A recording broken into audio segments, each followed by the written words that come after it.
Podquest. Because it wouldn't be MK Podquest without having several technical difficulties every single time. Every single time. Like clockwork. Every single time. MK Podquest clock available now at redbubble.com/MKPodquest, I think. And also the White House. That's all. Yeah. Joe Biden is the world's biggest collector of Mortal Kombat Podquest related timepieces. Yeah. He has Uncle Joe. Let's go, Brandon. Am I right? And they're all set to different time zones. You know? That was Dark Brandon did that. Right. Dark Brandon. Well, it's so he knows what's going, like what time it is when he has to like talk to, Tokyo. And right. There's one for taking his pills. There's one that's just whatever time zone Emmanuel Macron is in. Right. And the one for taking his pills does say MK Pill Quest on it. It is a custom they worked up for him. And he's got that tattooed across his knuckles. Should we clap? Love a good clap. It's been a year since the clap, bro. I haven't clapped since last year, bro. We haven't clapped in a while, jokes aside. Right. I don't think we clapped last time we recorded. We didn't. In fact, I made it a point to say we're not clapping. We're not clapping. Let's clap this time, though. 35? No, 40. I took too long 40. to say the other one. 40. I clapped. They said the thing and I clapped. I don't know. I clapped whatever the thing is that you say. I'm clapped when they introduced me to State Farm Park in the iHeartland metaverse, the premier destination for fan experiences. This is not sponsored content, but catch us all in Fortnite in the State Farm amphitheater, sponsored by iHeart and Boost Mobile. I cut a brand deal. Oh, are you not getting any of this? Do we have to be hosted on Spreaker now? Like a good neighbor, Spreaker is there. That podcast platform sucks. I don't condone what my co-host is saying. This has been brought to you by Skechers. We're hosted on Transistor, the best podcast host in the world. I have heard such rumblings. Yeah, not and sponsored I heard them either. in State Farm Park in the iHeartland metaverse, the premier destination for fan experiences. In the Fortnite metaverse. I go to State Farm Park and I hit the gritty in the metaverse. Who was performing when you went to the State Farm Park metaverse that sponsored by iHeart? That would be none other than Chuck Puth. Chuck Puth? Yeah. What about Billie? I feel like Billie Eilish probably been on the State Farm. I think Ariana Park. Grande's in Fortnite, so maybe she did one. Is Ariana Grande just actually stuck in Fortnite? Is this she got rebooted? Like Derek yeah, absolutely. situation. You can buy an Ariana Grande skin in Fortnite and play as Ariana Grande in Fortnite. I'm not kidding at all. And she's just a real person. Like what are we doing? Like we're not that far away from just being like you can buy like Tom Cruise. It's not Ethan Hunt. It's Tom Cruise. Hey, Yassine from Combat Time. Remember when you were on the show? I'm talking right to you. This is probably weird for you. Commercial Paul, just kidding. Haha. When you were on the show and I was like, should I play Fortnite? And you were like, yeah. Well, I haven't and I'm not going to. But I do want to hear all about your Fortnite experiences at the iHeart State Farm Music and Gaming Lounge. Convention. Brought to you by Bones. They're all in your body, everywhere. Okay, I thought it was like the Bones, like the TV show. Got like a new season of Bones is Fortnite exclusive. Brought to you by Avatar: The Way of Water. Here's a genuine question: Why did they put brought to you by The Weeknd? Why didn't they put the Na'vi in Fortnite? Did they? Why didn't they? They probably will. I feel like Jim Cameron loves two things, and it's the Na'vi and making money. So I feel like you gotta put the Na'vi in Fortnite. Probably not enough like visual fidelity in Fortnite for him to be satisfied. Like, right, he's not gonna look right. It's not gonna look good enough for him, so he won't do it. What if we changed the frame rate every other shot? Okay, is that what he does in his Avatar movies? I've heard that in the new Avatar movie, which I'm yet to see, despite it now being 2023. Is that if you see it high frame rate, some of it's 48 frames and then some of it's still 24 frames. I have not seen the first Avatar, nor have I seen the new one. Yeah, I haven't seen it. You're one of the only people alive. Probably. that didn't see Avatar. I'm aware. And then you didn't go to the theatrical re-release of Avatar either? No, and I haven't been to the Disney park that is Avatar themed. Is that real? iHeartland. Yeah, the Disney iHeart Avatar. If you're asking me if the Pandora at Disneyland is real, yes, it is real. Why do they? All right. Because everybody wants to experience the wonderful land of the Na'vi, bro. Sure. I want to buy wraparound Oakleys for my 8-foot cat man. Probably sell a lot of like tails there, right? Like tails people can wear. Yeah, the people that sell those are called tails people instead of sales people. It's Miles Tails people. Per hour. Thank yeah. you. Sales per hour. Corey. Yeah. Big news. You know how I've got this second monitor? We talked about it on the last recording, but not last released episode. It's 24 inches. No. This is my portable, my small monitor, my extra one. It's 12 inches. Yeah. It's something. I'm not going to measure it, you know. Coward. But listen, it's not the size of the monitor. It's how you use it. It's the motion of the monitor. And I learned that I could change the orientation of it to be a vertical monitor. Ooh. Much like you have. So right now on my secondary screen here, I have Discord. Yeah. And then I have your Twitter feed. Oh, God. Just like yours, man. You got into my account? Yeah, I'm in your account. Right. I'm tweeting all kinds of horrible things as if you're saying them. Things like Avatar 2 is good. And I mean, I might end up thinking that. I just haven't seen it yet. F1 more like the F stands for fun.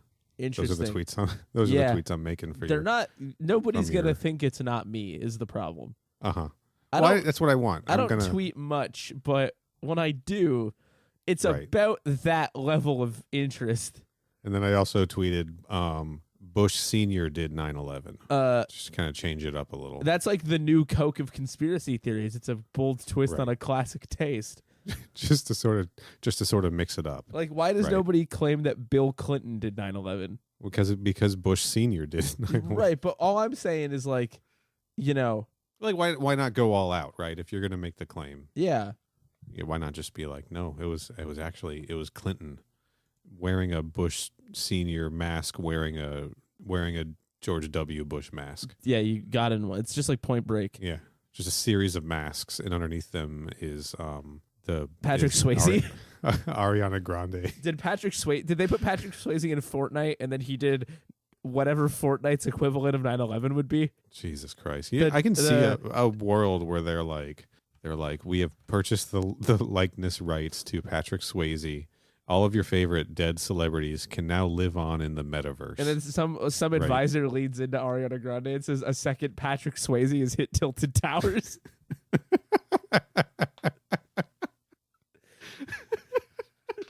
Fuck. Jesus Christ. This is all staying in. Happy New Year, man. New era for the podcast. Way more political humor. Just way more fucking bullshit nonsense up top. As if that's a change from what the fucking baseline ever was. 9 minutes in. It's been 9 minutes? It's been 9 minutes. Oh my I've been God. recording. Yeah. Well, we had to talk about the iHeart metaverse experience for a good chunk of that. But what are we really here to talk about, Corey? What is the actual purpose of this show, of MK Podquest? What do we talk about on this show? What do we talk about on this show? Sorry, let me rephrase. What are we supposed to talk about on this show? Theoretically, Mortal Kombat. Yeah. Theoretically. What does that include? That includes the 90s Malibu Mortal Kombat comics that we've been chipping away at for the better part of a year at this point. And we're about to be free. Let's go through the checklist here, all right? And then give me like a good, bad, okay kind of rating on these as we hit them, okay? Okay. Mortal Kombat Blood and Thunder, right? I think that was okay. I think it was good. Okay. And Here's that'll include... Here's the problem that you're asking me. Yeah. I have to try to use my brain to differentiate which was which. Okay. That's going to be a challenge for me. Sure. I think some of it'll be a little easier. Some will be easier than others. Mortal Kombat Blood and Thunder, good. That also, of course, will include Mortal Kombat issue number 0 in that. All right. So check those off the list. We took care of those. Goro, Prince of Pain. I think we liked that. Good. Goro Prince of Pain was good. That's Yeah. the one where he ate the god of chaos at the end. Right. I think we liked that. Then we had, what was it? Mortal Kombat U.S. Special Forces. Bad? Bad. We but didn't like that. Yeah. Introduced us to like classic characters Splice and Spook and Spectre. Silence and Tread and Vapor and whatever else, right? Jake from State Farm. Yeah. Really glad that like they worked him in naturally into the storyline when that van crashed. You know? Yeah, and they were like, what's in your wallet? And you're in good hands. And everybody was really confused at the weird cross-mix messaging. Yeah. But bad comics, right? Yeah, absolutely. Mortal Kombat Tournament Edition #1. That one was pretty good. Bo knows, baby. I don't think Bo popped in until Battle Wave. We'll get to him. Nah, he was in that one too. He was in all of them. It's just somewhere. Like I guess he existed in the world, so he was around. Maybe not for those events. But I he genuinely just existed. assumed because he was in this one, and this is #2 of Tournament Edition, that he must have been in the first one. And I wanted to make my Bo knows joke. It was good. Let's make it again later when we talk about him. Then I think we had, was it Raiden and Kano next? Yes. Right. Which was garbage. Yeah. It's pretty bad. Yeah. Yeah. Yeah. It was really like Special Forces, these really started to go down hills. Down multiple hills because there's different series. Battle Wave. Pretty okay. Bad. You feel how you feel. I don't think it's pretty remember bad. is my issue, which is why I'm like saying it like I'm about to step on a landmine. Well, that's when we met Bo, right? That's when what did Goro do? Goro tried to kill Jax at the gym, and Liu Kang, I think, is an architect, and Sonya Blade almost had to marry Shao Kahn, and we got funny looking Shang Tsung. I'll put that on the low end of okay. I didn't much care for it. That was also the one with like nothing happened, and there was just like crummy backup stories in every issue that didn't matter. Oh, so it's a Mortal Kombat comic, right? Then we had the trilogy of one shots, right? Kung Lao. We talked about that with Yassine from Combat Time. Pretty lame lame comic. Yeah. We had the Katana and Molina one shot we talked about with Jeff from Oscar Buzzkills. Great podcast episode. Okay comic. I'm not going to call it bad. It was okay, right? Yeah. Then, of course, the Baraka one shot with Dominic and Paul from Australia. Incredible episode. Pretty good comic. It's okay. Honestly. Yeah, it was a mild upturn. Right. I think I enjoyed it more because everything around it had been so bad, you know? Yeah, I feel absolutely. like okay is probably a more fair ranking, but in the context of the series, it's good by comparison, right? I think that's all of them. There's a chance I'm forgetting like an entire miniseries we covered. And honestly, and it's just gone from my brain. Who cares? Honestly, who cares? Honestly, it's 2023, and you know how people are. Have you seen this, folks? People are making the list of like what's in, what's out. Yeah. What's in for this year? What's out for this year? You know what's out? Mortal Kombat Malibu comics. Giving a fuck if you remember what all of the Mortal Kombat Malibu comics are. That shit is out. It's been done. And you know what's in? Yeah. The Malibu Street Fighter comic. Using a calculator that's not on your phone. Right. Buying a bespoke calculator. Get a watch with a calculator on it. I got one. And use that. It's been done. Or do the math in your head, right? Yeah. Just count. Another thing that's out this year, just in general, Dunkin'.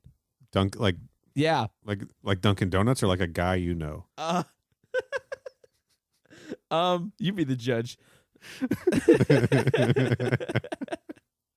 Duncan was always my DD. He's pretty cool. Not to be confused with Duncan. Those motherfucks. I don't think I've ever been to a Dunkin' Donuts in my life. Sure, yeah.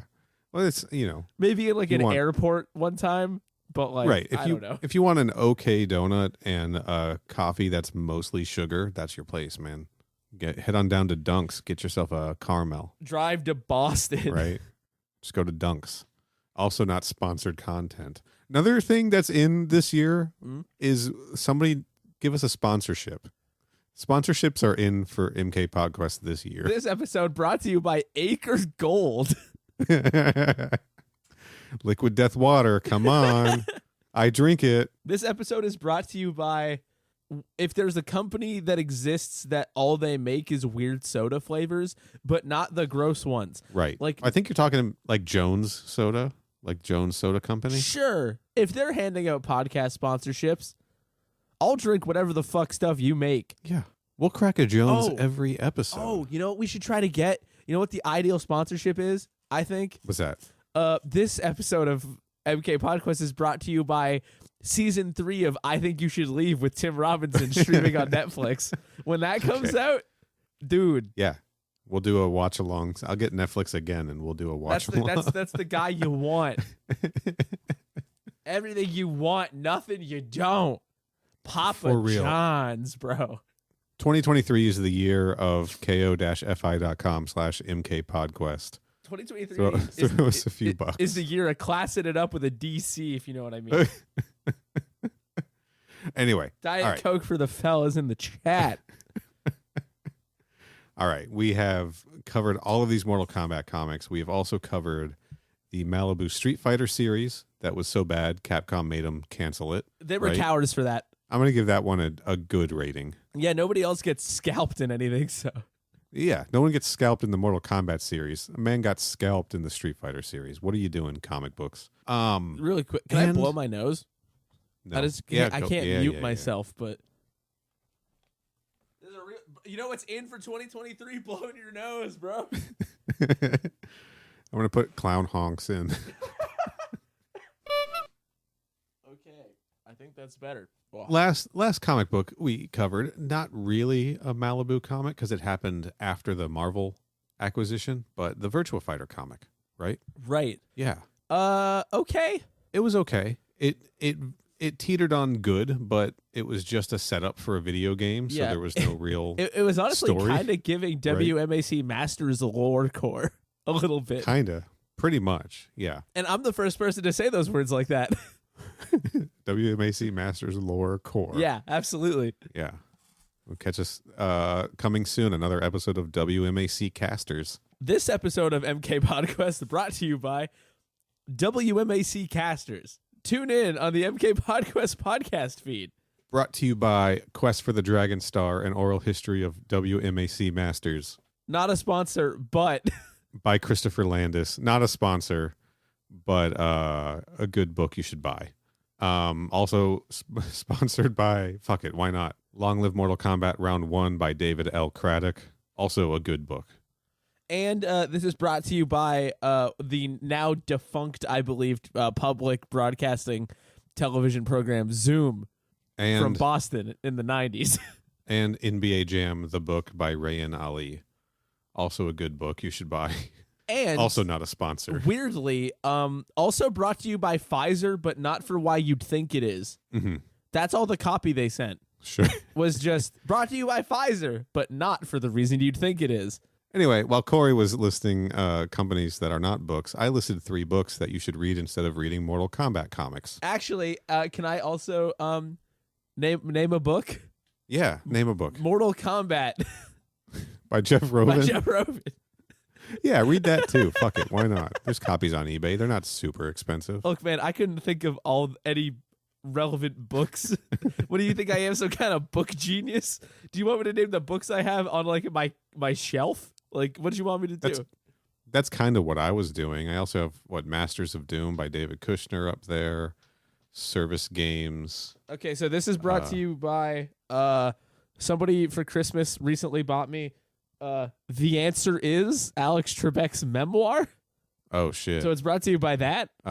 It Never Ends by Tom Sharpling. Men, Women, and Chainsaws by Carol Clover. This is brought to you by Kokoro by Natsume Sooseki. Nice. That's from 1914. Akira Volume 3 by Kazuhiro Otomo. And I think I said the name right. I apologize if I didn't. But I believe when there is a little line over the O, you stretch the vowel. And the Evil Dead box set that includes Evil Dead 1 and 2 and all 3 seasons of Ash vs. Evil Dead. That's also read the back of that. This is brought to you by the booklet inside of my Criterion Collection copy of the film Mishima: A Life in 4 Chapters, directed by Paul Schrader. And Style Wars, the documentary about the 80s New York graffiti scene. And that's a good one. And And listeners like you. And no, we'll leave it there. That's a good way to wrap this up. Yeah, because that was all of those things that we have listed. And we haven't made a fucking cent. So ko-fi.com/mkpodquest. If you'd like more, we're getting paid all in of those exposure. things. Yeah. Pfizer didn't say what they were exposing us to. So hopefully that doesn't backfire. But yeah. Oh, we'll see. And lastly, actually, this is brought to you by Stephen King's Trucks. Hey, Stephen King's Trucks. What's that? This is brought to you by Michelob Ultra and driving. All of those things. Don't do those things together. This is fucking chaos. This is an unlistenable episode so far. You can cut a lot of that out, I think.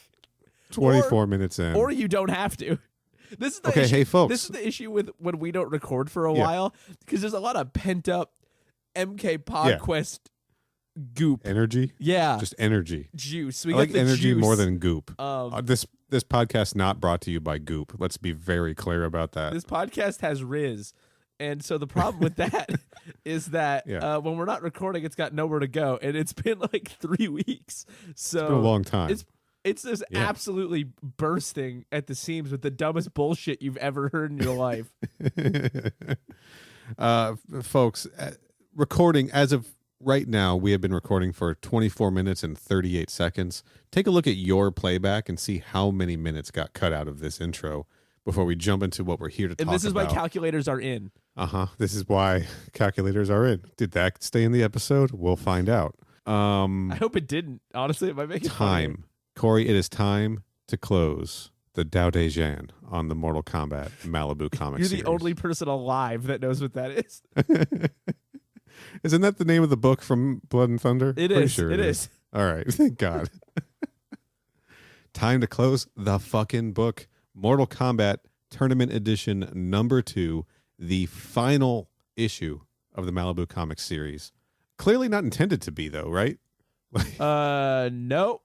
This is also another book that we've read that just has like a weird addendum to the end of it. Right. That's Mortal Kombat media style, is just kind of end on a cliffhanger, isn't it? Was this even a cliffhanger? I'm not convinced that these books have enough consistent narrative through line to actually be cliffhangers. You're saying they can't set up like a future like story threads because there just haven't been any to begin with. I do feel that is generally the case. The continuity is tenuous at best. Even within like one issue of the comic book, it will contradict itself, like something that happens in this one. But this is the last one. Here's the thing. Like, I hear what you're saying. Do you want to just rip the Band-Aid off and tell everyone what the last page of this is? Yeah, actually, I'll do you one better. If you give me 2 seconds, I'm going to just, as the kids say, grip it and rip it. Grip it and rip it. Which is acknowledge that, firstly, this comic issue ends with an ad for Hackers. Yes, it fucking does. But best movie ever. We're gonna do a Hackers. If I don't do the Hackers show, we're doing Hackers on this show. So in almost papyrus font, it says "Call to Combat" with a K, and allow me. Yeah. Well, here we are at the end of another Mortal Kombat series. Hopefully you all had as much fun reading these books as Mark and I had making them. And so for now, we will take a short break from the outrageous world of Mortal Kombat to sail our ship through other seas. Our many thanks to all of you who sent letters and drawings to us over the course of the last year. Your input has helped us out on more than one occasion. Our grandest apologies go out to those of you who begged and pleaded to have your letters answered and printed. They just don't give us room enough for all of them. We hope everyone is having a great summer. I know that we are out here. By the way, the other day I met someone who was involved with setting up the website for Mortal Kombat on the internet. We got to talking about the MK movie, which is due to come out in August. Now, so I don't know where you are. Yeah, no shit. No shit, Dan. Now, Shaheen. Now, these are the words of Dan Shaheen. We should say that. Now, I don't know where you are, but here in Los Angeles, we have screenings of films before they are actually released. Fuck you, Dan. So there are a lucky few who have seen the movie already, and the feedback on it has been exceptionally good. Plenty of action and special effects to go around. That is a sentence all on its own. Plenty of action and special effects to go around. By the time you read this, many of you will have already checked it out, but in case you haven't, now you have something to look forward to. So anyway, let's have one final comic to close out the MK Podquest Malibu Comics column, shall we? Wild that he had our podcast in there. Yeah, in interesting plug. 1995. Fucking so funny about the internet and the website guy. And also, does he not think that like press screenings and preview screenings happen in cities other than Los Angeles? I think he's more specifically talking about the city. He's like, in LA we do have these. I don't think he's saying only we have these. But again, they were just now setting up the Mortal Kombat website. Also, it's worth acknowledging that the art next to this column is like a stretched and mushed together piece of art of Raiden and Kano. Yeah, it always is. It looks so fucked up. It looks bad. There's no it's reason one of the Raiden that and Kano covers. Call to Combat, that is vertically oriented text. This is and it's poor huge. Poor graphic design. Graphic design is my passion, bro. Yeah, it is the Avatar font, more or less. It's close. I don't think it's quite papyrus, but it's close. It's just papai. So this is basically. Hold on, let me try that again. It's just pyrus. Yeah, absolutely. There we go. It's porous. You can get water all through it. So that is the way of the water, dude. So true. So this just sort of ended with, sorry we didn't get to all of your letters. We're gonna go write something else now. Goodbye. Yeah. Unceremonious ending. Take a look at the page right before that. Do you want to give the ending of this? I am gonna read it again. Sure. Fuck it. Why not? It's only been half an hour. Okay. Just don't make me laugh, because then I can do it better. I can do it good. Okay. Actually, I'll take my headphones out so you can laugh as much as you want and I won't hear it. Okay. Treachery and deceit were not a part of the Lin Kuei order when my brother was a part of it. I denounce this clan as being unworthy of the continued services of Sub-Zero. Whoa. And his hand is like turning to bubbles. Yeah. Doesn't really look like ice at all. We'll get back to this. But the reason I wanted to jump into that is like, they're taking a break from Mortal Kombat comics. They don't really give us closure on this. You've got Shao Kahn at the end of this kind of hinting at like another plan he has. And his plans are dumb shit fuck. Like, they're not good plans at all. So they've been bad, but like clearly they were like, we have to write this thing as if it will lead directly into Mortal Kombat 3, right? So I think it's fair to say that maybe that the series isn't hanging on a cliffhanger. It's just ending like the Virtua Fighter comic did, where it is setting up for the next game in the series that is going to come out, right? Yeah, it's just ending blandly. This might be the best ending of like versus like Conquest, Defenders of the Realm, and this, right? This is maybe the most like an actual ending. This is an ending, like something concluded. Right. To what end? Something definitely concluded. Who could say? Let's jump into this bad boy. So the good news is, if you've been reading these books along with us, you'll be very at home. Yeah, this is I'm going to call this classic, right? This is classic Mortal Kombat comics. I'm going to read some names here. Yeah. We have writer Charles Marshall, as usual. Voice of Mario. Penciler Patrick Rollo, a guy who kicked it all off in Blood and Thunder. We kind of lost him, as some of the miniseries and stuff went on. Chocolate he's back. Candy magnate. Chocolate candy. Yeah. For Rollos. Abraham Madison and Richard Emond are inking. Joseph Allen. Classic letters by Joseph Allen. Allen. Color design by Mike Heileman, I think. Interior computer color by it just says Malibu. They just did computer colors. It's Malibu Barbie that did it, actually. Well, you would think it would look better if Malibu Barbie was the inspiration for this. Associate editor Dan the Man Shaheen and media line editor Mark the Panic Paniccia. They gave themselves fucking nicknames for the last issue, dude. Guys, when I finish doing all the coloring on any of the notes you give me for finishing the coloring on the Mortal Kombat books. I want you to call me T-Bone. Do you want to? So it should. Let's see. We got Charles Mario Marshall, right? Right. Patrick Rollo, right? Patrick Rollo TM. Abraham. I'm not going to give nicknames to all these people. Well, Abraham just from the Bible. Right. Abraham from the Bible, Madison, and Richard Dick Iman. Abraham James Madison. Was James Madison a cool one, or was he one of the bad ones? I don't know, dude. You think I would? Of but the founding let's assume he was a good one. Let's be. Are any of them good ones? No. Let's get into this really quickly. But I guess it's a sliding scale of who can I make a joke about and feel less bad. Okay, fair. That's our all-star creative team, and this book, the story of Mortal Kombat Tournament Edition 2. I'm just dropping syllables left and right. Is A Cold Day in Hell. Do we got air horns for that? We do now, baby. Hell yeah, brother. If you thought MK Podquest was going to fall off in 2023, I'm smoking on that fuck you pack, brother. We never... Big theory, boys. Big theory, boys. All right. Actually, an apt sound drop here. Okay, let's do one of those. What's the first page of this comic book, this story? What is this a picture of? What is the drawing on this panel? It's the coolest necklace you've ever seen in your life. A symbol of the ultimate fighting contest, right? Boy, is it. A symbol of Mortal Kombat. But before you get too excited, nobody's going to be doing Mortal Kombat. Yeah, no, they're not. They're going to fight. This is a dragon medallion, right? Yeah, whatever the fuck that means. What's a medallion with the Mortal Kombat dragon on it? Yes. Which is something that allegedly existed in an early draft of the Mortal Kombat 2021 movie. Yeah. And was that when that movie came out? It is. 21? Yeah. Also, the Mortal Kombat medallion brought to you by Clive Barker's Lord of Illusions. But here's the big theory, boys.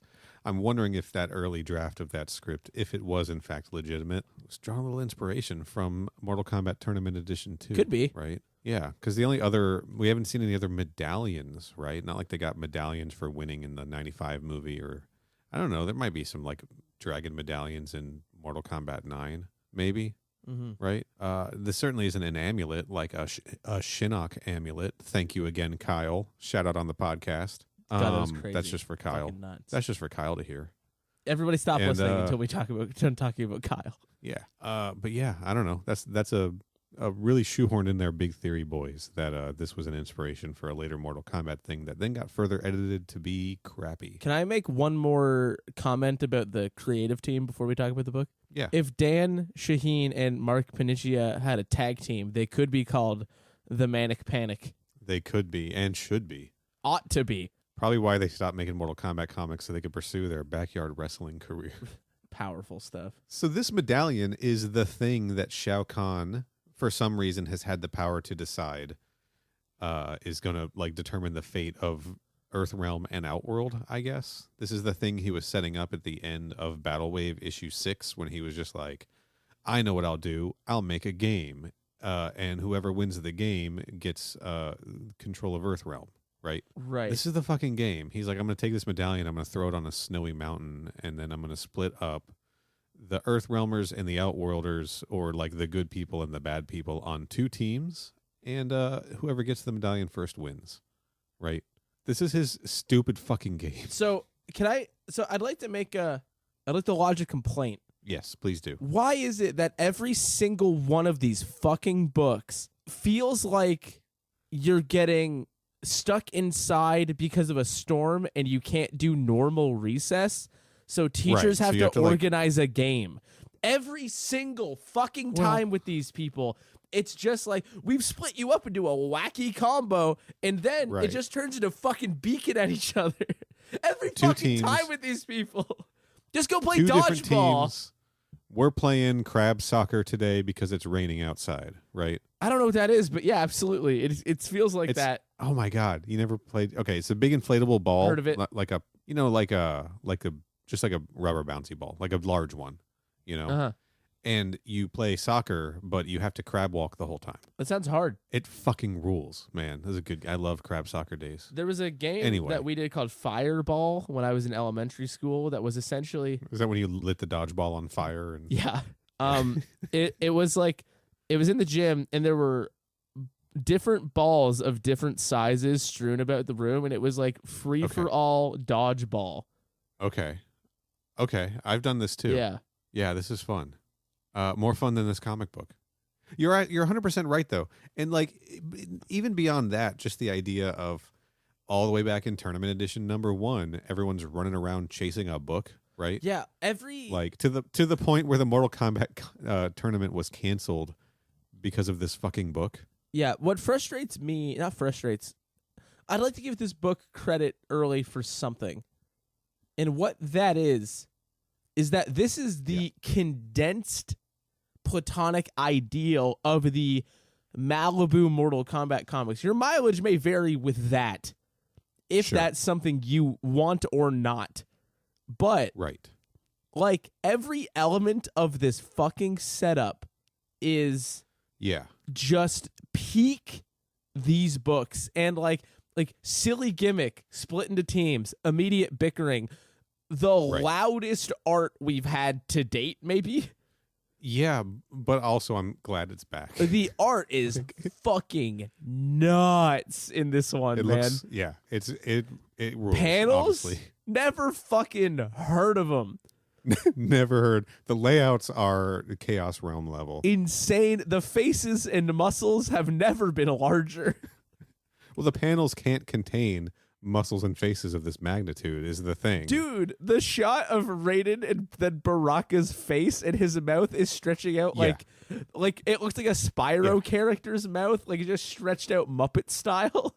This is back to the panels. This book is at sometimes almost incomprehensible to read, but you're just looking at it. You're barely reading it. There's hardly fucking just so fun to look at. Just like there's hardly a story happening, so you can just look at it. You can just look at it, and you can just get psyched, right? You can just throw your fucking gamer fuel energy drinks in the trash. You won't need them anymore if you just look at this book, right? Right. It's good. Hard to read.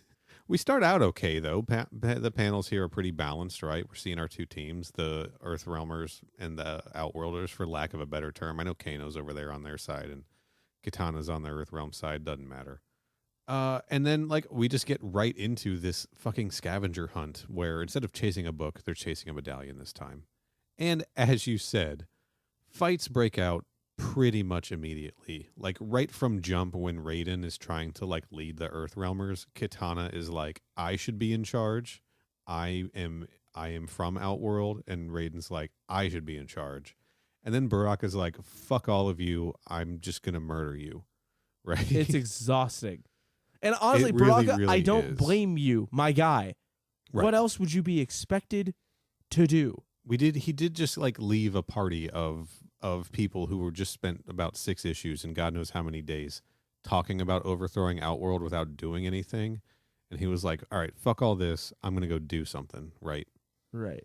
Couple notes I want to touch on before we dive into that more. First, Bo is here, right? This was Johnny Cage's bodyguard that is now protecting Liu Kang. Mm-hmm. And he and I think Johnny Cage and Liu Kang are just like, let's just go do some shit. It's time to act, right? Bo has a great line. Stop the yakking and start the tracking. Oh, I wrote that down as well, yeah. So good. Also, there's a very good line not long after that. I don't think it's long after that.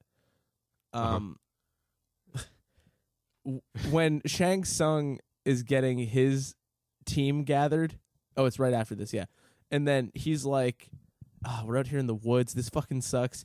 Where is Scorpion with his supernatural abilities? And it's like, a lot of you have supernatural abilities. Like, he's not the end-all, be-all of possessing super... You can turn into other people. Just turn into Scorpion, and then you'll have his abilities. The prize could have been mine already. Also, the Living Forest group is absolutely, like, nightmare blunt rotation. Like...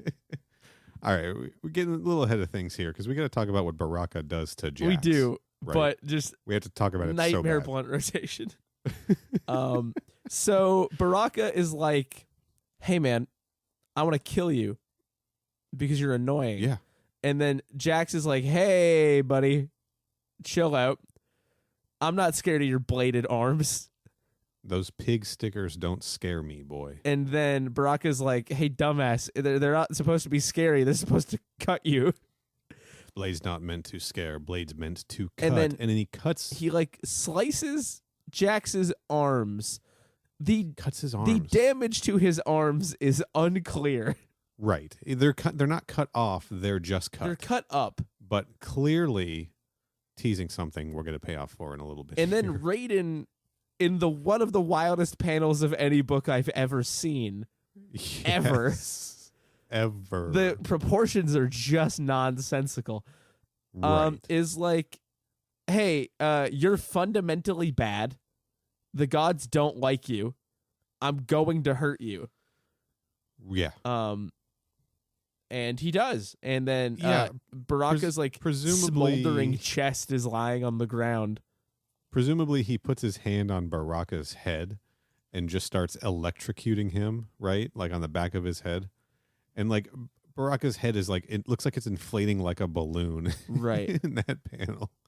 Yeah, he's just like fries the dude. Baraka, a character that I have a lot of respect for in this universe, thanks to that Baraka one shot, the most interesting of all of them. And he's just like zapped by the fucking Thunder God on like page 6 of this thing. Yeah. I don't know, man. It's how is this happening? How does a fight break out every single fucking time amongst like the good guys and they all start just like murdering each other? It is a frustrating thing to read because it makes everybody inherently unlikable and frustrating because they can't even talk for 2 seconds without the entire situation crumbling around them into absolute madness and destitution. And it's just like, hey, do we have to? Do we have to do this? No, there's no way that the Earthrealmers could possibly fucking win this thing. Like this, they don't deserve to win every time. No, they don't. They don't. They fucking don't. So who we want these people in charge? No, thank you. And then before they even get a chance to try, they do get smoke bombed. Yeah. Not smoke isn't there. Smoke isn't there. Somebody had to buy a smoke-based grenade. Right. This is Liu Kang, Bo, Johnny, and Sub-Zero, right? They're the ones who kind of separated before Baraka tried to kill Jax. Also, it's too bad that Goro's hair gets on the panel of Bo because I would love to just cut the image of him saying "getting thicker by the minute" because you get a lot of use out of that. I think. We could probably Photoshop that out. You know, thicker by the dozen with getting thicker by the minute. Steve Martin or Zach Braff. Did they do a Zach Braff one of those? Yeah, it's new. It was on Disney+. God, Plus. No, fuck. Is that cheaper by the dozen? God, it's one of those. They gotta stop making this shit. He's in one of those. There's a lot of people in this family movies. God, you know? I'm in hell. And you can watch it in the Fortnite iHeart arena. Yeah, they should call it an arena. So there's Smoke Bomb, right? There's Goro, there's Kintaro, and there's Kano, obviously. And they are ambushing this quadrilogy of boys. This quadrilogy of... Dude, Neil, you're on another planet today. You're dialed in. This quadrilogy of boys? Wow. Dude, people are going to be talking about this. The quadrilogy of boys, what? In the future... When we remember, that's what they call themselves. Oh wow. Yeah. So they fuck around and fight for a while, and the panels are kind of cool, right? Everyone's like in silhouettes because of the smoke, the smoke bomb, not because of smoke. Smoke is not in this, I believe. And I don't know. We're gonna just move on. And then everybody's like, "Uh-oh, it's dark in here." And then Raiden goes, "Okay, I'll turn the lights on," and electrocutes everybody so hard that he disappears. He has got. Hey, I'm realizing something because I'm looking through this. Mm-hmm. I didn't read this page when I read my physical issue. I'm looking at it on my big monitor. You didn't miss much. It's just people saying what's happening, and then Raiden just blasts everybody. This makes so much sense, though. Anyway, doesn't matter. I can imagine why you would be confused had you not read that page. Anyway, from here we cut to the Living Forest, where Shang Tsung is, of course, looking for Scorpion with his supernatural abilities. And we got Jade here, and Reptile, and Melina. right? That's like kind of the core group, this series of pages. Right. And then Katana shows up, right? Katana's like, hey, I'm here. I've decided to help you guys out because Outworld is my land and I want to help it or some shit, right? Yeah. Doesn't matter. Doesn't even fucking matter. And then Melina's like, no, it's a trick. Let's fight. Let's kill her. And then they fight for a while. Yeah, I did think it was cool that they spent so many panels with Katana just singing that Woody Guthrie song about how the land is her land, it's your land, it's my our land. Right. Yeah. And nobody interrupted her or anything or fought or nothing. From the living forest to Shang Tsung's island. Right. Yeah. I bet that joke has a lot of appeal. That was good. That was good for me to come up with those lyrics. I liked the lyrics. I was just saying, like, I think it's my setup was flawed because who the fuck be talking about Woody Guthrie? No, it works. It all works. Shout out to my guy. Right. I hope he didn't do anything bad. Some shit happens here. They fight around for a while. I think Reptile like tries to break up the fight, and Shang Tsung is like, "No, fuck you. Let's leave them to fight and go track down our prize." Right. And then we cut from there back to actual Katana and the boys, right? Checking on Jax, who's hurt. Kung Lao has healing magic, but they're not good enough. Jax's will to live is what's making him survive. And then Kano attacks them. Kano and Kintaro are here, and they are fighting Mortal Kombat style. And Kintaro's about to, like, totally fuck up Jax when Jax like gets this like I don't know, burst of willpower or something and breaks free, like head bashes him or something. I don't even fucking know. Now, before we even get to that, a few things to notice. One, I just want to say, if you were worried that people were going to stop saying their own names, you don't need to be. I don't think anybody. I think people would be worried. Yeah. Yeah, you know what I'm saying. Nobody was worried about that. You will do what Shang Tsung tells you. Et cetera, et cetera. Lots of that still going on. But a few things I just want to point out. Kano leaps over, and the panels around him are insane. There's one face where I can't even tell who it is, but the mouth is the biggest mouth I've ever seen on any person ever drawn. I think that's also it Kano. Might be. I genuinely have no idea. Kintaro's surprised face, angry surprised face, very funny. Yes. But then you flip the page, and you see like nonsense planets in the background, silhouette of Kintaro picking up Jax, the biggest face I've ever seen. And then any one of these pages would be an incredible poster for your wall. And it's fucking relentless. And then Jax, like, through the power of will, just like breaks out of Kintaro's clutches. And then this is like if there was like a Mortal Kombat Lisa Frank crossover. Yeah, dude. That's what this is. This like page the colors are just fucking nuts. There's like purples and pinks and blues and greens, and like the landscape colors just change with reckless abandon. Like we have no idea where anybody is or what it means. Sonya, meanwhile, is like, I'm not gonna kill you, Kano, because I like beating you up too much. Right. I love beating the shit out of you so hard, Kano. I'm not going to kill you. And then, can I read one of the funniest exchanges? Yes, please. I know exactly what it is. Okay, so then Sonya's like, Jax, is he? And then we just got... And then... Out of the Jax line. Yeah, thank you. And then Kung Lao is like, what is it? What did he say? And then Sonya, who is now over by Jax for some reason, says, I'm going to try to read this without laughing. Just give me 1 second. Yeah. Okay, because I just read it and it made me laugh immediately. Yeah. So I said, me too. I need to take a second Dude, to compose myself.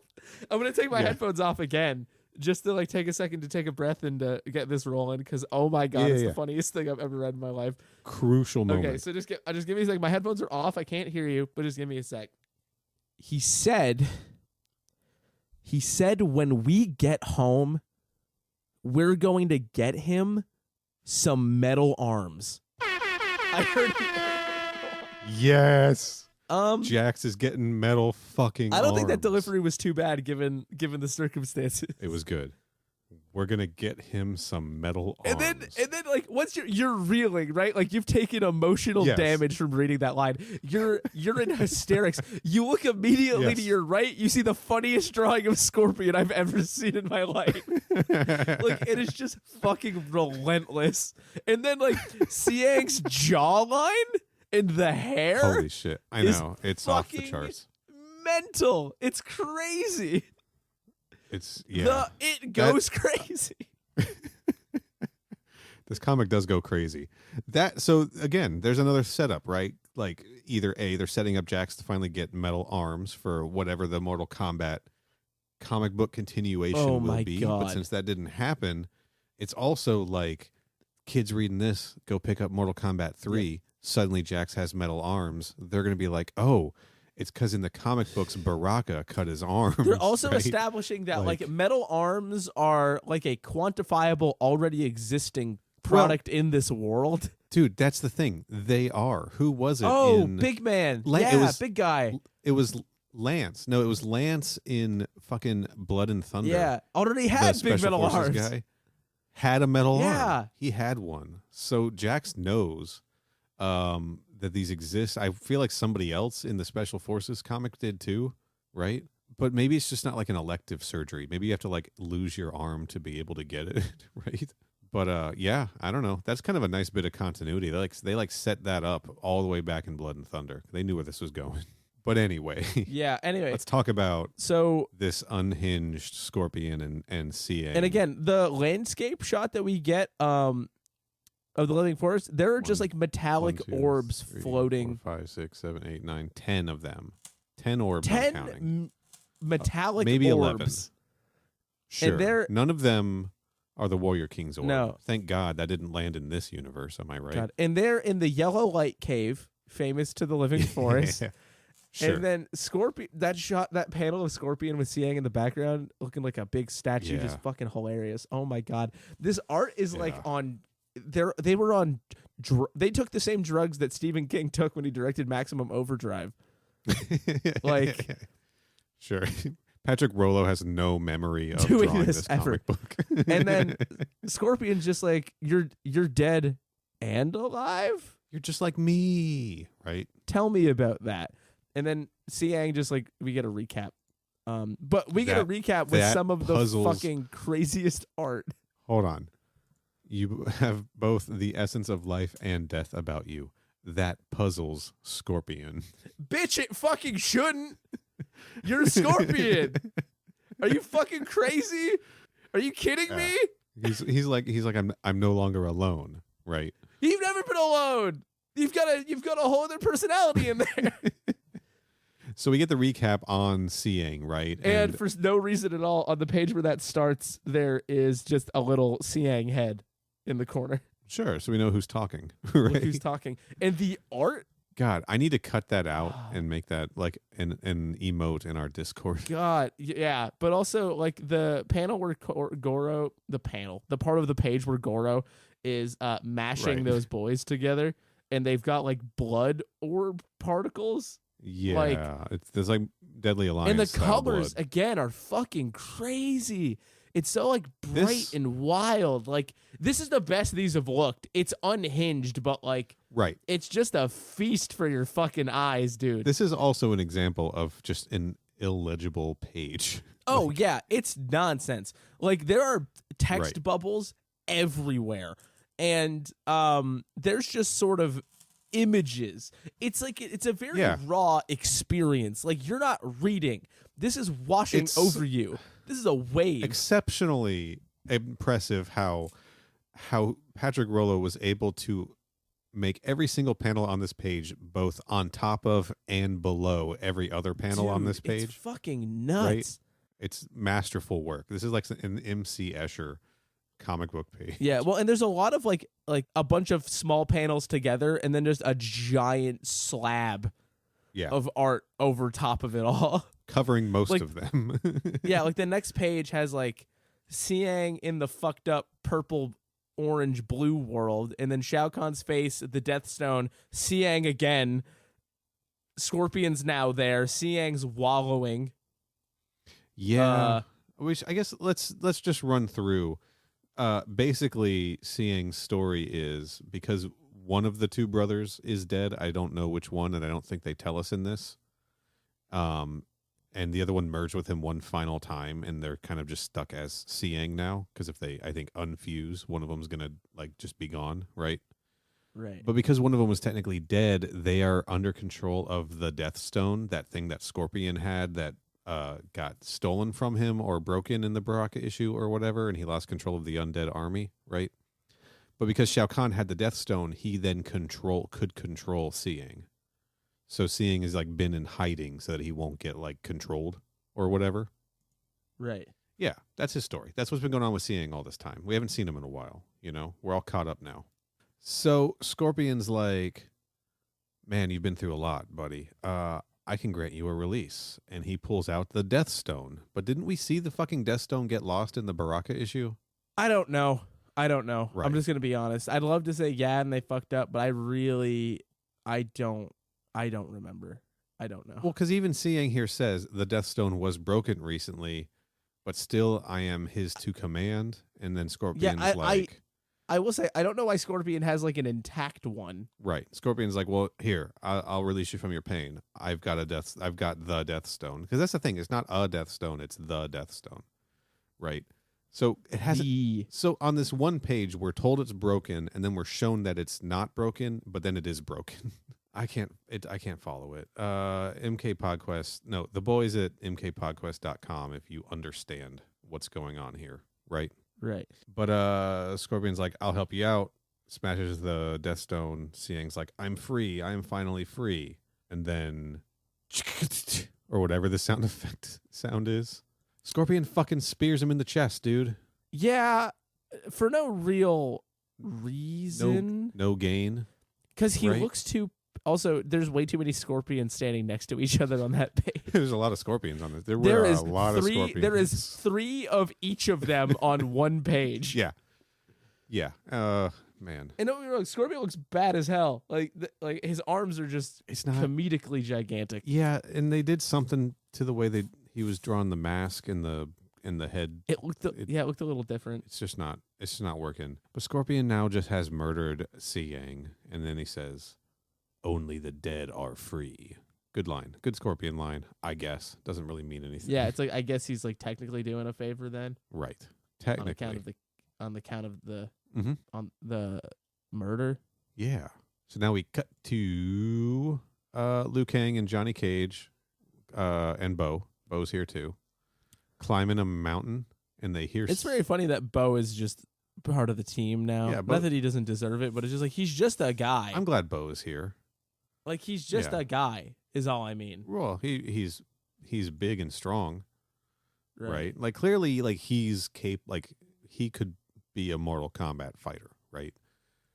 I guess like if evidently. I think the implication is that he's Johnny Cage's bodyguard, and Johnny Cage can whoop some ass, so he needs Bo around in case there's ass he can't whoop. I think the argument here is Bo is more powerful than Johnny Cage.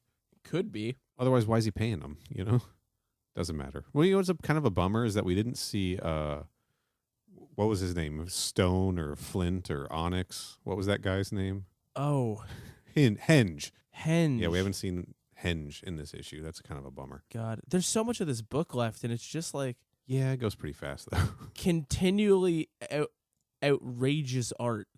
Like the art is just fucking, like I'm just clicking through it right now. The art is just absolutely fucked. This is the kind of shit on this page 25, when they're climbing the mountain, right? They're in the center panel at the top there is a planet that is in the background of that panel because it's like tucked behind the mountains, but then it's overlapping the other two panels. Yeah, it's fucking nuts. And then it's hard. It's hard to understand. If I'm being generous here, like I think it's very interesting that they're doing all of this stuff to show how strange the world of Outworld is, right? Yeah. But I think dude was just going buck wild with his pencils. So they're like climbing a mountain, and Liu Kang falls for the old Kung Lao trick, right? Where he hears a woman crying out for help, and he's like, I have to help them. And that person he helps is Jade. And Jade's like, no, you misunderstand. I didn't need your help to save me. I needed your help to destroy you. And she just fucking throws the dude off a cliff. Then Shang Tsung pops in and, fucks around and fights with Johnny Cage, gets a shadow kick. Bo is there. He gets his hat punched off, I guess. Yeah. And things just kind of continue. Reptile is there. I don't fucking know what's going on here, man. There's orbs floating everywhere. Everyone's green suddenly. Reptile turns on Shang Tsung, and then I think Bo just sort of throws Reptile on the ground and sits on him. Was that your reading of what happens? To be honest, I don't. It must be, because why else would he say it like that? Yeah, bottom panel on page 28. What say you and I sit the rest of this one out? And he looks like he's sitting on him. Like, it's dark, it's silhouetted, but I think that that's how Bo takes care of Reptile, the most pathetic character in this series. He just body slams him on the ground and then sits on him. And that's the end of Reptile in the Mortal Kombat comic book series. That's the end of Reptile forever. We've also seen Liu Kang get thrown off a cliff. I don't know what happened to Johnny Cage. It looks like he got maybe burned with acid from behind by Reptile, which is why he won't be in Mortal Kombat 3 also. Man, but now we're going to kind of get into the cool stuff. Like this last section of the book, not the epilogue, but this last section of the main story, right? Genuinely pretty cool in my opinion. The most structured, the most well laid out, right? Makes the most sense out of any of this stuff and is probably what the entire story should have been. It is Sub-Zero, the only sort of Earthrealm warrior who hasn't fucked off, right? Hasn't been defeated or thrown off a cliff or electrified so hard they vanished or whatever else has happened to all of these people. And he's in the mountains. He's in the snow, right? We see like a frozen like wolf just to show how cold it is up here, right? And he even comments that it's so cold even he can feel it. When suddenly dude is attacked by Goro. Happens to the best of us. It does. Who among us hasn't God, I can't wait. been attacked by Goro? I can't wait till I get attacked by Goro. That's how I'll know I've made it, you know? Like Or that's I'm how you know finally you've made able to die. Yeah. Either way. It's like it's the same feeling you get when you walk into like an inconspicuous building and John Wick is also in the building and you're like, oh fuck, shit. But, like, I'm just trying to go. but like kind of cool. I just work at this fucking club. Like I don't want to. Yeah.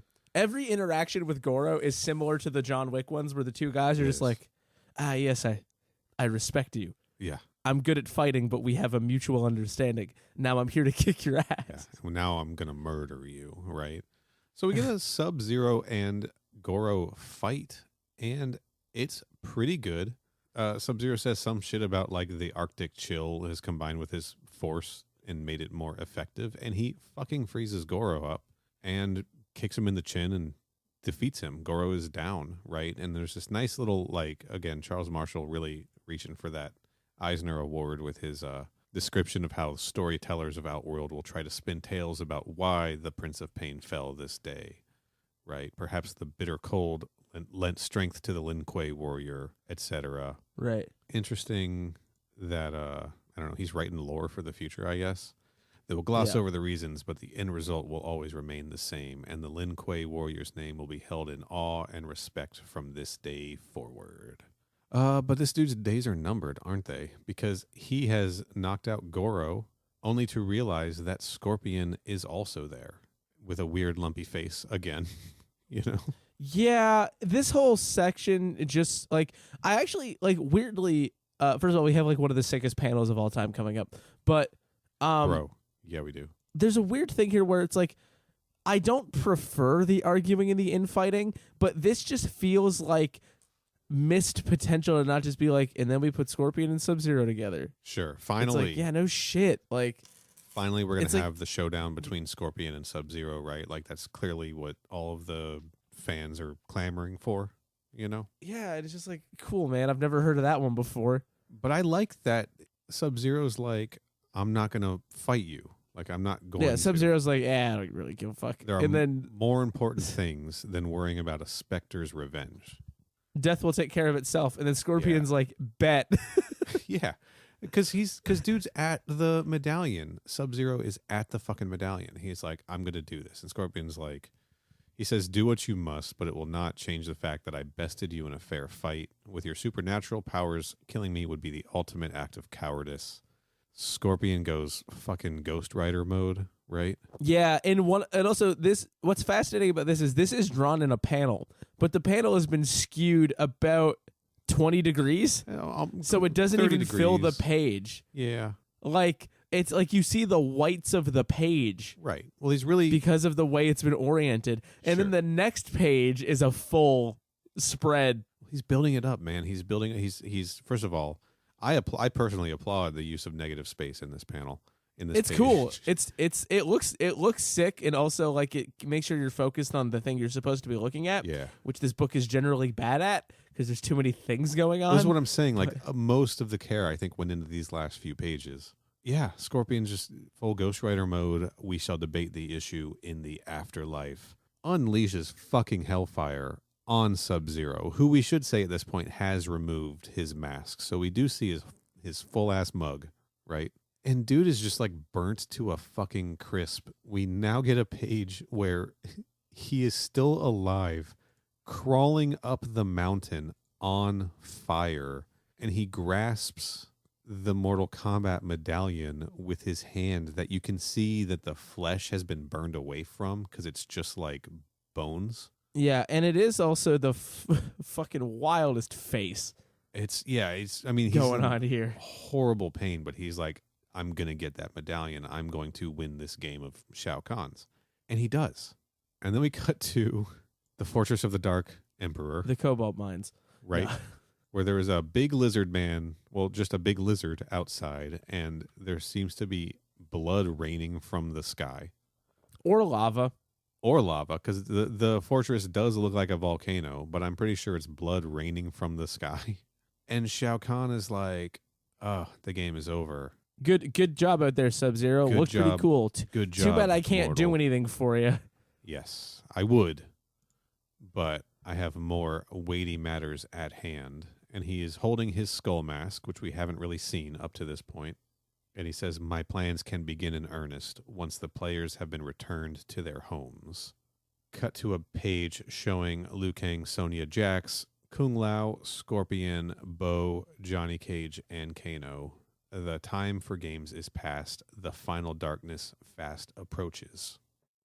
Epilogue time, right? Yeah, cut to downtown Tokyo, Japan. Yeah, 2 months later, Virtua City. In Virtua City, the Foot Clan is in Virtua City. Yeah, the Lin Kuei. A man has fallen into the river in Lego City. The Lin Kuei is breaking into some sort of a facility, right? And one of the guys like, he is still here. We will deal with him while you two destroy the computer system. Wait, something is not right. And they are, I guess, frozen? Sure. They're hit with and something. And then, dude, the next panel is one of the funnier ones because there's like a CG orb. Yeah, there is. Like a low-res CG orb. It's like the moon, right? Behind Sub-Zero. But not the Sub-Zero we saw earlier. No. This is very clearly Kuai Lang. Well, he's got skin, so. Sure, he's alive. He's got skin. He's got brown hair instead of the black hair that we saw on previous Sub-Zero when he took his mask off. The reason he took his mask off was so that we would see that it's a different character than this one, right? Like, guaranteed that's why they did that. And do you want to read the monologue again that you read at the beginning? Sure.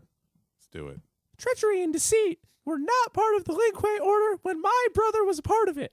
I denounce this clan as being unworthy of the continued services of Sub-Zero. Sub-Zero. And that's the end. Was that Mickey Mouse, I guess, is what I was doing, I guess? Kind of, sort of. Treachery and deceit were not a part of the Lin Kuei order when I was a part of it. Ha-ha. You have to keep your heart from darkness. Sora! This is the call to combat. Yeah, so this is, I think, genuinely a great comic book. The reason I think that is because it takes everything that we've known about these books to date, and in its final opportunity, cranks every dial as hard as it could until they get ripped off the machine and it goes completely fucking haywire. Like, it is just an assault. Like, it is just fucking wild. It is. So something interesting looking through this, right? Like, obviously, fans of the games know that it was Bi-Han in Mortal Kombat 1 and then Kuai Liang in Mortal Kombat 2 and 3. And these comics kind of took us through Mortal Kombat 1 and 2 era of events with just Bi-Han, right? So they're introducing Kuai Liang in this because, again, I do think that their main motivating factor with this issue was to set up for Mortal Kombat 3, which was about to come out. They did some interesting things in this to kind of like tie stuff into that game more specifically. One of them was them mentioning that Smoke wasn't around, right? Because as we learn, Smoke was being turned into a cyber assassin in Mortal Kombat 3, you know? Obviously, the thing with Jax's arms getting cut and he's getting metal arms now. Jax debuted in Mortal Kombat 3 with metal arms. Johnny Cage getting kind of defeated by Shang Tsung, as far as I can tell, explains why he's not in Mortal Kombat 3. New Sub-Zero, etc. Oh, and sorry, finally, Sonya not killing Kano, even though she had the opportunity, because Kano's going to return in Mortal Kombat 3. It seems like they were like really into not killing off characters. I mean, not that they were going to kill off main characters anyway, really, but like they seem to like be really focused on trying to create a series of events that could lead into the Mortal Kombat 3 roster. It was probably a mandate, like a licensing mandate, but I do want to give the book credit for that, because even though there were no more Malibu comics after this, and probably mercifully so, right, they did try to wrap up the series in a way that they could then like fit it into the overall storyline of the games as we knew them at the time. And then of course, you know, even Shao Kahn's like statement about once they return home, my real plan can begin. And of course his real plan was invading Earthrealm. I just want to give it credit. That's all. I like it. It tried. It did something. It did a better job than a lot of things do when it comes to that kind of thing, right? Yeah. Okay. Whew. Bless you. Now, here's the other thing. Thank you. Now, we've already proven, of course, that Defenders of the Realm is a canon part of the Threshold universe, right? It fits in. Yeah. It fits into the series. It's inarguable. Federation of Martial Arts made that very clear with the inclusion of Ruby. But I think you could also kind of pitch Defenders of the Realm as a continuation of the Malibu series. Because sure, why not? Because that was based on the Mortal Kombat 3 sort of roster, and this sort of lines up with that. Lines up with Earthrealm being invaded, all that kind of stuff. So I think that we should consider Defenders of the Realm 2 timelines converging into one. Sure. And if it seems like I'm just desperate to feel like I didn't waste all of this time and hours reading these Malibu comics and talking about them, that is exactly what I'm doing. Well, we need to find meaning in this somehow. I guess somebody has to. Or else, right? why did we watch all of Defenders of the Realm? Well, because it was fun. I couldn't even say that. Because I enjoyed watching it. Anyway, man, that's it. That is it for the Mortal Kombat Malibu comic book series. That is every single fucking issue.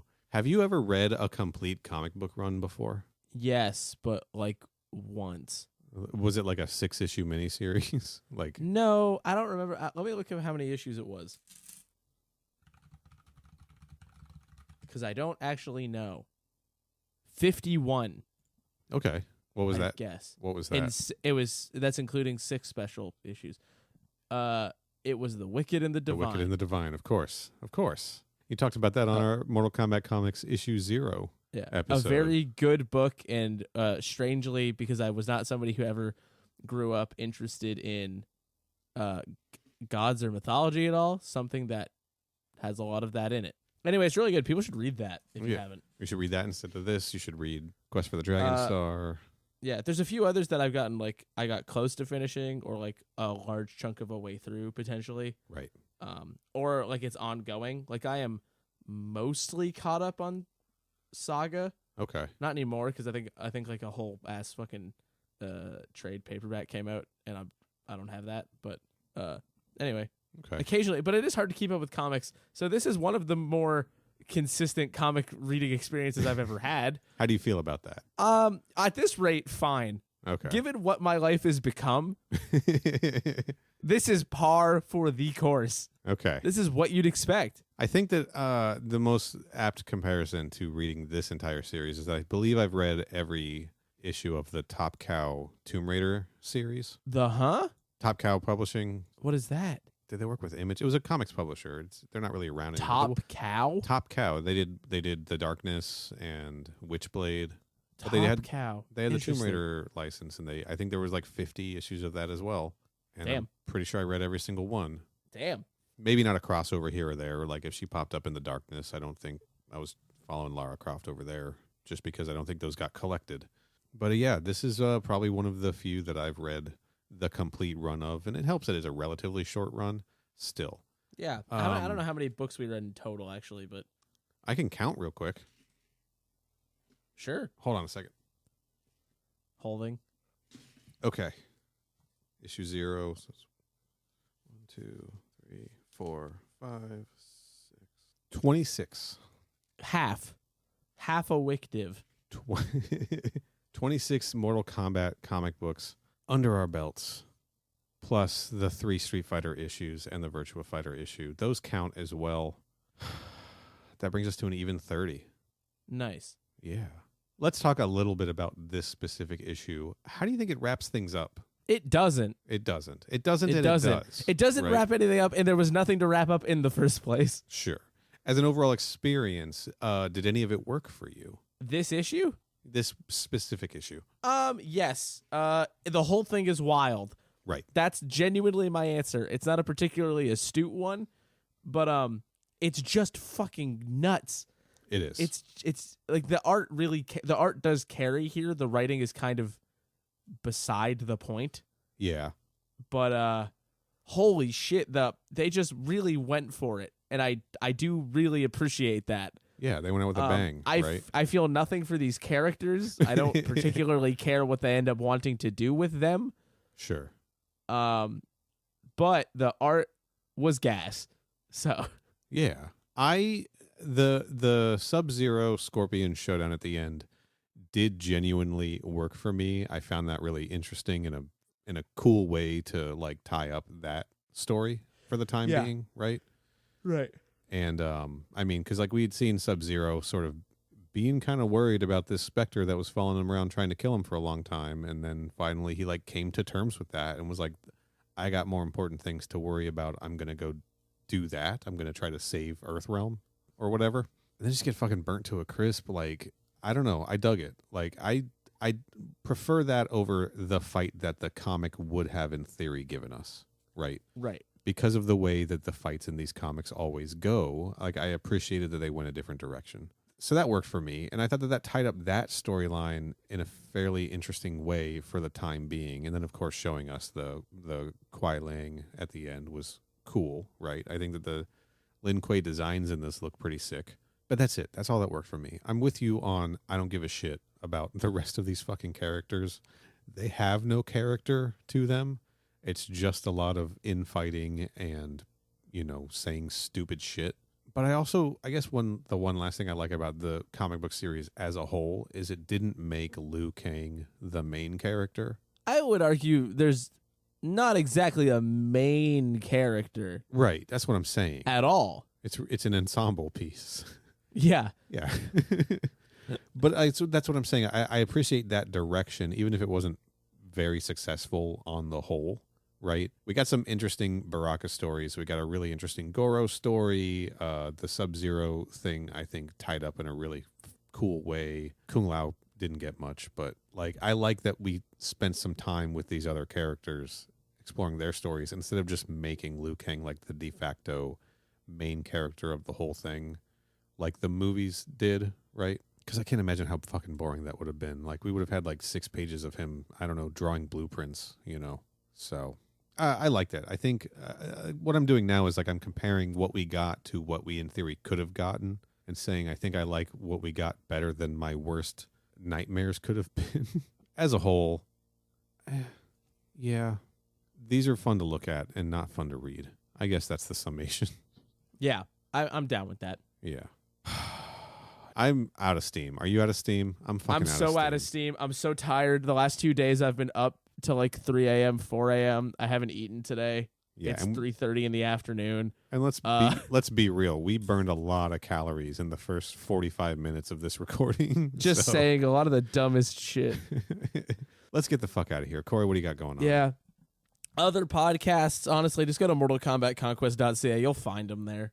Yeah. Go listen to my other show, Crew Expendable, all about the Alien franchise, crewexpendable.net. To know what mine are called, you have to go to my website. You can find links to all of that stuff on mortalkombatconquest.ca. Read some books instead of these comics. Let's read Masters of Doom by David Kushner. That's a good one. It's about id Software and the creation of Doom and Wolfenstein 3D and, that stuff. It's a good read. And watch Friday the 13th, the series. That's up there on that shelf. Watch some of that. And we'll be back to talk Mortal Kombat Conquest next time. I don't even know what episode they made another one? mkpodquest.com, at mkpodquest on Twitter and Instagram. I'm going to go get some metal arms. ko-fi.com/mkpodquest. Help us both get metal arms.